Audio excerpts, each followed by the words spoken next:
E aí galera, beleza? Luan 3DR na área.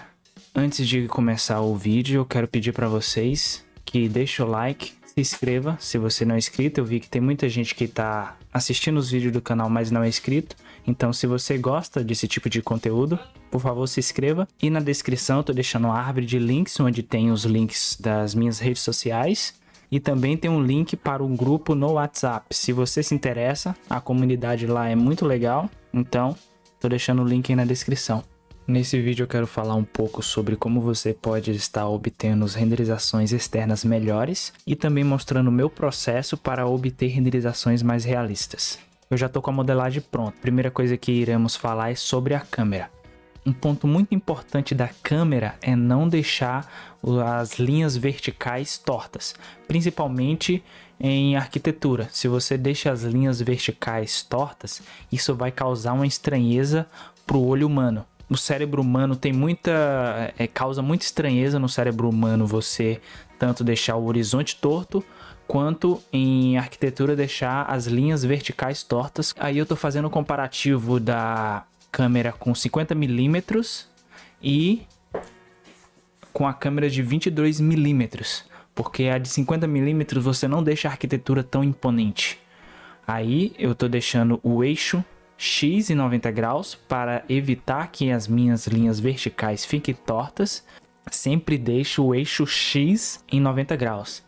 Aí dá para ver a câmera de 22mm deixando a arquitetura muito mais imponente. Mas tem um problema em você deixar o eixo X da câmera em 90 graus, dependendo da altura da câmera. O problema é que você vai mostrar muito o chão. Então você tem que corrigir isso no Shift Y, lá na propriedades da câmera. Aí você vai conseguir deslocar ela verticalmente sem distorcer a sua imagem. Outra regrinha que você pode aplicar na sua composição é sempre tentar deixar a mesma quantidade de piso e de céu parecida. Então você vai centralizar bem a sua arquitetura no meio. Você vai deixar um espaço parecido embaixo e um espaço parecido em cima. Outra coisa que você tem que se atentar é com a quina da sua modelagem. Na vida real não existe quina a 90 graus perfeito. Então sempre aplique um bevel à sua modelagem. Isso vai aumentar o realismo e a sua fidelidade com a vida real, porque nosso objetivo é simular a vida real.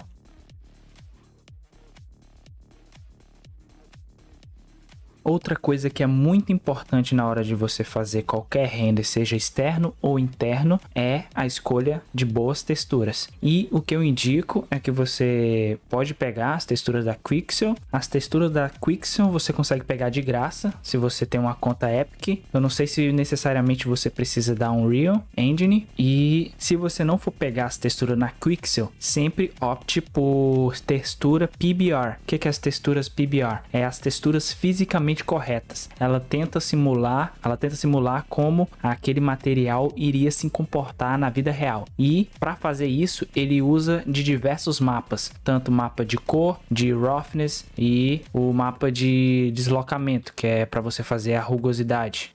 Outro site muito bom para você também pegar texturas é o Ambient CD.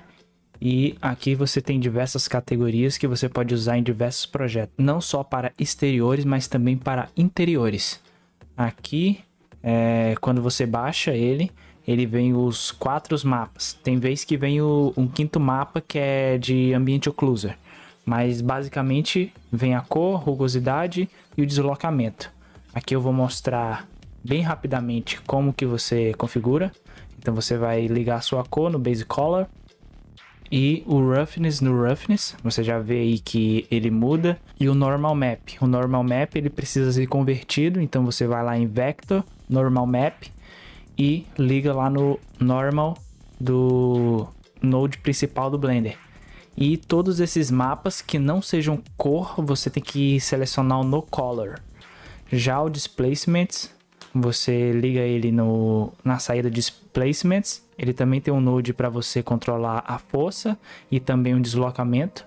E a forma com que eu faço displacement é você ir lá em Render Properties, Feature Set e Experimental. Depois você vai ter que ir lá em Settings, na aba Material Properties e mudar de Bump para Only Bump para Displacement and Bump. Aí com esses dois parâmetros aí você consegue mudar o Offset, que é compensar, e você também consegue mudar a força. Para isso funcionar bem, você precisa adicionar o modificador de Solidify. Se você não quer que ele suavize a sua modelagem, é só colocar no modo simples, que ele só vai adicionar subdivisões, mas não vai alterar a sua malha.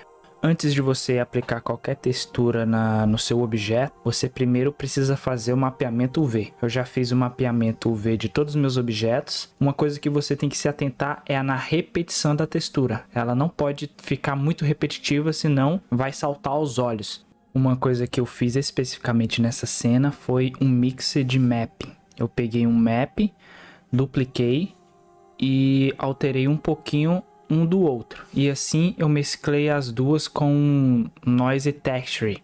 Assim eu quebrei um pouco da repetição, não ficou perfeito, ainda teve um pouco de repetição, mas ficou muito melhor do que você só deixar a textura do jeito que ela veio. Só que eu diria que esse não é a melhor forma de você fazer a quebra da repetição da textura. Ela ficou meio estranha nas divisões e eu precisei fazer alguns ajustes. Eu tenho ideia de uma forma de fazer melhor, que seria pegando toda a textura, fazendo 2 grupos, fazendo uma variação nesses 2 grupos e depois mesclando. Eu acho que iria ficar muito melhor. Depois de fazer essas alterações, eu só ajustei para tirar a repetição. Depois de ter ajustado essas texturas, eu fui fazendo os restos das texturas. Uma coisa que eu indico é você fazer pelo menos vendo uma iluminação prévia ou qualquer iluminação que você tenha no seu Blender, e você vai conseguir fazer materiais muito mais precisos, porque você já vai ver como ele está reagindo à luz e você vai conseguir ajustar de uma melhor forma para ele ter um resultado final muito melhor. O vidro também é um dos materiais mais importantes tanto para a renderização interna quanto para a renderização externa. Esse é um vidro que eu já utilizo já há muito tempo. Tem um vídeo no canal, vou deixar no card aí, ensinando a fazer esse vidro. Basicamente o que eu fiz aí só foi criar um grupo com ele. Depois que eu criei o grupo, eu queria simular a cor do vidro, porque tem alguns vidros que, se você observar em imagens reais, que ele tem uma coloração, ou seja, verde ou azul. Eu peguei esses 2 nodes do Blender e mesclei com Edge Shader. Aí depois disso é só você escolher a cor, a intensidade, e vai já ter um resultado igual esses vidros que eu estou mostrando as referências agora. Então com esse node eu tento chegar o mais próximo disso no Blender. Já na textura do chão, o que eu faço? Eu mesclo uma textura de solo e uma textura de grama. Para que eu faço isso? A textura de grama, quando eu fizer a grama real, que vai ser as partículas, eu vou fazer em menor densidade. Então a textura que está embaixo de grama vai ajudar um pouco a eu fazer com menor densidade e mesmo assim ter um resultado legal. Já a textura do solo vai me ajudar a simular aquelas partes que não ficam gramas direito, que tem uma falha, porque o mundo é cheio de falha. E como eu estou mostrando aí na referência, eu quero simular essa grama falhada, onde você pode ver um pouco do solo e em outros lugares você não pode ver o solo, porque a densidade está maior. Depois só ajustei alguns displacements e a maior parte dos materiais já estavam configurados.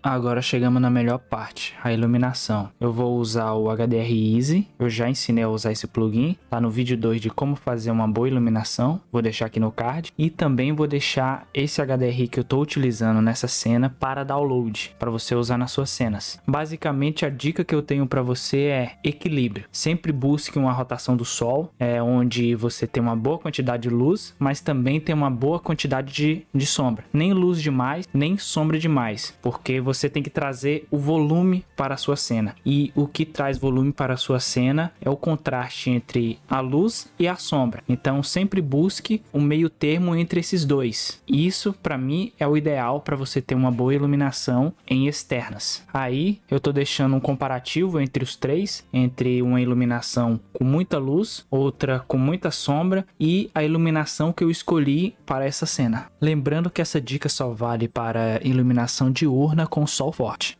Depois de já ter configurado a minha iluminação, eu crio um cilindro na minha cena e aplico esse tipo de imagem aí. Algumas eu baixei no Ambient CD, que eu acabei de indicar aqui no vídeo, e basicamente eu vou levar para o Blender, conectar o canal de cor e conectar o alpha no alpha do node primário do Blender. Tem dois objetivos para essa técnica. A primeira é para fazer sombras e depois para fazer um auxílio ao BG, ao background. Por quê? Eu vou usar algumas árvores, mas só que se eu for fechar toda a imagem com árvores vai ficar muito pesado, então eu pego esse tipo de imagem para dar um auxílio, deixar mais leve. Então eu consigo meio que fazer algumas árvores fakes que não vão ser muito vistas, então eu coloco esse cilindro no último plano e as árvores em primeiro plano. Como você vai ver só as árvores, o que acontece basicamente é uma mesclagem das árvores com o cilindro, com a imagem do cilindro. E assim, e com os dois mesclados, você consegue ter um auxílio. Você não precisa colocar tantas árvores quanto você precisaria se não tivesse. Basicamente, eu tiro todo o roughness e todo o especular para ele ter o mínimo de influência possível da minha iluminação. Como dá para ver nesse outro ângulo de câmera, a sombra ficou muito legal no chão e também pegou uma parte da parede de pedra.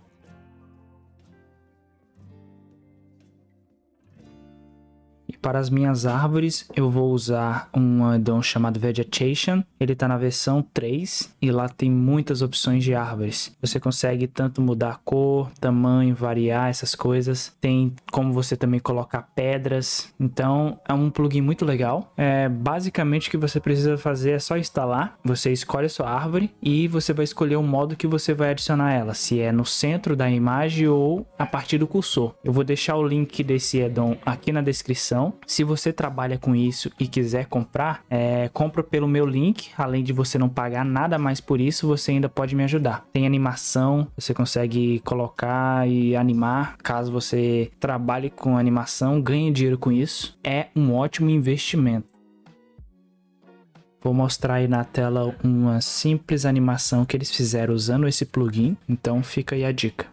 Usando o plugin Vegetation, eu vou distribuir nas minhas câmeras a partir do cursor 3D. E uma dica que eu dou é, lá no início, eu defini todas as minhas câmeras, posicionei todas elas, coloquei ela mais ou menos a 45 graus do meu objeto principal, que é a casa. Então, todas as árvores, tudo que você colocar depois, tem que literalmente pousar para a sua câmera. Elas têm que ficar bem posicionadas.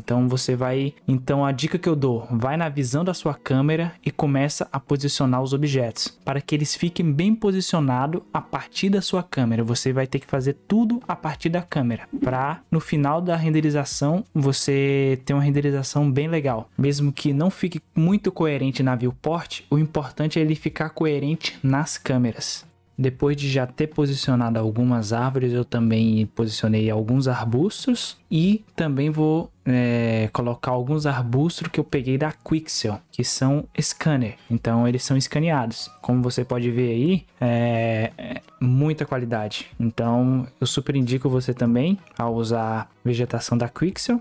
A única coisa que eu tive que alterar foi o material. Esse foi um node que eu fiz para facilitar a criação de vegetação, vamos dizer que folha, arbusto. Então aí tem tudo muito fácil para você ligar. Eu ainda quero fazer um vídeo sobre isso. Eu ainda estou desenvolvendo ele ainda não está completo, não está finalizado, mas aí eu já consigo utilizar. Eu coloco todos os mapas que eu preciso. Eu consigo ter um material muito mais realista do que o que vem diretamente da Quixel. Nessa parte eu mostro uma característica que é muito importante em vegetação, que é a translucidez. Você precisa de um material translúcido. E aí eu consigo, com esse node, eu consigo fazer isso no node de uma forma muito fácil.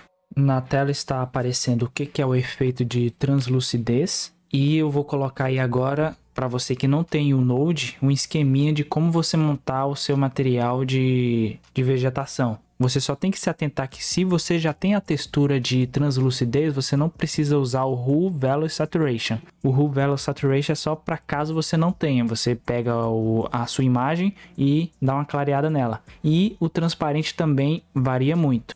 Para fazer a distribuição da vegetação da Quixel, eu usei o Geometry Node. Uma coisa que você tem que observar é que você tem que variar bastante a sua vegetação. Não bastante, mas você tem que variar ela. No meu caso, eu variei tanto o tamanho quanto a rotação. Você tem que tentar simular esse caos que é a vida real. Então, essa foi a parte 1 desse vídeo. Na próxima semana eu vou lançar a parte 2 e a gente vai continuar falando sobre como você obter renderizações externas mais realistas. Fique aí com o resultado. Se puder, se inscreva, deixa o seu like e valeu, falou!